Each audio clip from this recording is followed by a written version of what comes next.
سلام، خوش اومدید به یک آنباکسینگ دیگه. من مروه هستم و نقد و بررسی کتاب انجام میدم. توی این ویدیو به سراغ کتابی رفتم که اخیراً خوندمش، حدود 2 ماهی خوندنش طول کشید ولی ارزشش رو داشت. کتابی که قراره توی این ویدیو با هم بررسی کنیم هم از جنبه علمی بررسی میشه، هم از جنبه ترجمه. کتابی به اسم اژدهای بهشتی. اگر از طرفداران نشنو باشید مثل من، این کتاب رو اوایل سال 1404 دیدید. کتابی که البته به خاطر نسخه فیزیکیش من به نمایشگاه کتاب رفتم و این کتاب رو نشنو بهم هدیه داد.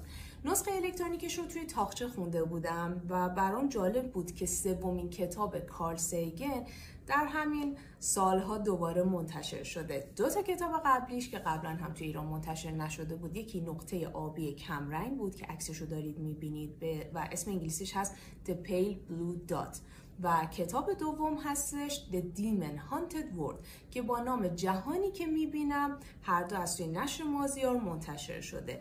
این 2 تا کتاب جزو اولین کتاب‌هایی بود که طی سال‌های اخیر از کارل سیگن منتشر شد و کتاب اژدهای بهشتی کتابی بود که سومین کتاب بود من می‌دیدم که از کارل سیگن داره توی ایران و اخیراً ترجمه و منتشر میشه. البته که در ابتدای کتاب شما متوجه این موضوع میشید که این کتاب باز نشده، یعنی قبلا سال 1368 توی نشر اترک منتشر شده بوده و اکنون دوباره حالا با ویراستاری جدید و بازنویسی جدید از سوی مترجم توسط نشنو منتشر شده. این کتاب که 274 صفحه هست، قطعش رقعیه، کاغذش کاهی ذره زرد رنگه و قیمتش هست 340,000 تومان. بریم سراغ کتاب. کتاب 9 تا فصل داره و شاید براتون عجیب باشه که قضیه اژدهای بهشتی چیه. بیاین به این فکر کنید که یک اژدهای باستانی توی اعماق مغزتون وجود داره. ذره عجیب غریبه، نه؟ داریم در مورد اژدها صحبت میکنیم که از اسطوره ها و افسانه هایی که هنوزه برای ما آدم ها جذابه. اما نقد علمی این کتاب، کارل سیگن این کتاب سال 1977 نوشته، یعنی در واقع اواخر 76 نوشته و در سال 1977 برنده جایزه شده. اما داستانش چیه؟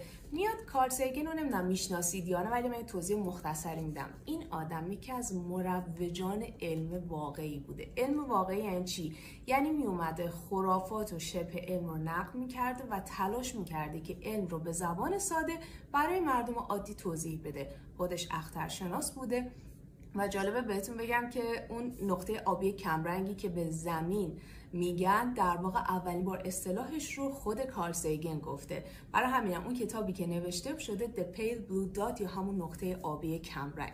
حالا اگر دوست دارید بیشتر در مورد این نقطه آبی کمرنگ بدونید و اصلا چه اتفاقی افتاده، چه تصویری گرفته شده که اون کره زمین ما شبیه یک نقطه آبی کمرنگ دیده شده، کافی که یه سر به سایت نشر بزنید، نشر مازیار، و یا میتونید بخشی از اون رو توی صفحه سایت من بخونید. برگردیم به داستان کتاب. اژدها و داستان علم و چرا کارل سیگن میاد توی دهه همون 1900 یعنی سال 1977 میاد در مورد علوم اعصاب صحبت میکنه. سوتیتر این کتاب هست تکامل هوش در آدمی. یعنی چی؟ میاد انسان رو و در واقع مغز و هوش اون رو از زمانی که در خزندگان بوده تا زمانی که به انسان رسیده و در آینده در کامپیوترها توضیح میده. میاد اون مدلی که اون زمان توسط مکلین گفته میشه و بیان میشه و جزو مدل هایی بوده که رایج بوده، خیلی هم سر صدا کرده در مورد مغز انسان، میاد اونو برای مردم عادی توضیح میده. و قشنگی این کتاب هم همینه که در اون زمانی که نوشتن و توضیح دادن برای عموم مردم که خیلی اهل علم نبودن، سخت بوده، میاد به همچین کتاب‌هایی رو می‌نویسه. اون 2 تا کتاب دیگه هم هر کدوم داره در زمینه‌های مختلفی صحبت میکنه. یعنی نقطه آبی کمرنگ در مورد کیهان و در مورد زمینه و جهانی که میبینم در مورد جهل و خرافات، در مورد فرازمینی ها، موضوعاتی که به اسم علم اما خرافات هستش رو میاد برای مردم توضیح میده. میگه به این تاریخ ها، به این استنادها، اینایی که دارید میشنوید همشون شبه علم بودن و هیچ کدوم واقعیت نشه. یعنی صرف فکت علمی برای شما میاره و اسناد رو نشون میده. پس اگر علاقه‌مند به این هستید که علم رو ترویج بدید، علم درست رو، و یا کسی هستید که دوست دارید در مورد فرق علم و شبه علم بیشتر بدونید، از خرافات به دور هستید، این کتاب رو حتما بخونید. برگردیم به اژدهای بهشتی. لازمه که این 3 کتاب رو در کنار هم تکمیلی بگم. این کتاب میاد در مورد مغز انسان صحبت میکنه، 9 تا فصل داره و در فصلهای اول کتاب میاد در مورد اون نظریه‌ای که در مورد مغز توی اون زمان رایج بوده صحبت میکنه، یعنی مغز 3 قسمتی. مغز 3 قسمتی مدلیه که میگه مغز انسان به صورت لایه لایه تکمیل شده و تکامل پیدا کرده، یعنی مغزی که الان ما داریم میبینیم حاصل تکامل لایه لایه است. مغز اول ما همون مغز خزنده ماست، یعنی مغزی بوده که توی خزنده ها و پرنده ها وجود داشته و در ادامه اومده و همچنان که نهفته بوده رسیده به چیزی به اسم انسان ریخت ها و سپس انسان ها، یعنی خود ماها. انسان ریخت ها میشه همون شامپانزه ها و انواع گونه هایی که مربوط به میمون ها، بوزینه ها و گوریل ها میشه. برگردیم به موضوع. این لایه اوله. لایه دوم دستگاه کناری یا دستگاه لیمبیکه که این همون قسمتیه که زمانی که پستانداران اولیه به وجود اومدن براشون شکل گرفته و اومده روی مغز ما سوار شده، یعنی لایه دومی بوده که اتفاق افتاده. این بخش کدوم بخشه؟ این همون بخشیه که ما چیزایی مثل حس مادری، هیجانات، یه سری چیزای دیگر رو تونستیم حس بکنیم.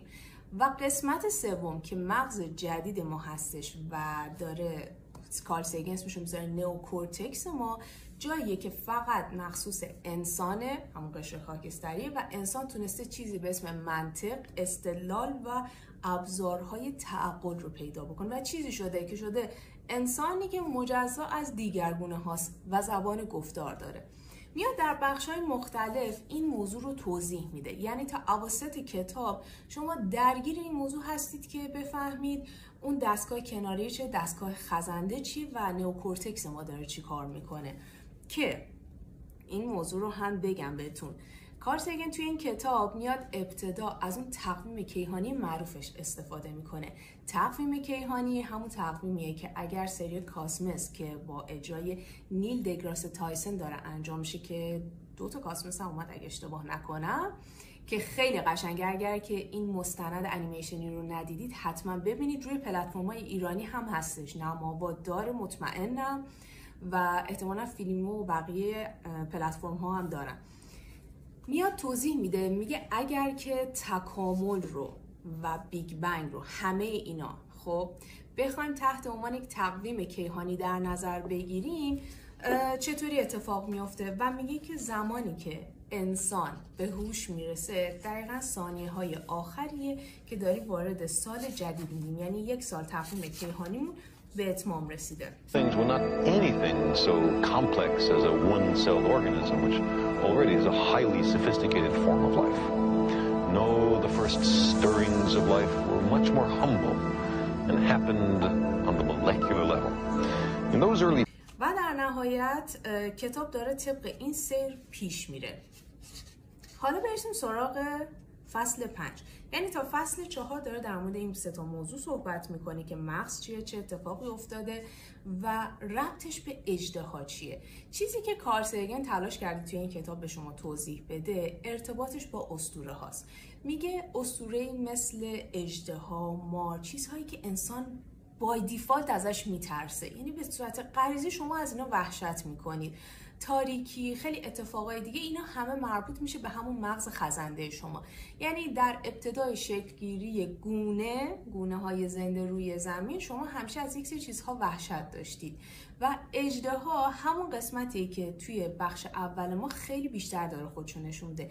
یعنی همچنان انسان هم که الان به اون نسخه خردمندش رسیده و شده هومو ساپینس، این گونه انسان همچنان از این سری چیزا میترسه و این برمیگرده به اون مغز خیلی خیلی قدیمیش، یعنی همون مغز خزنده. به اون گزینه قدیمی دقت بکنید تا برگردیم بهش بیشتر در موردش توضیح بدم.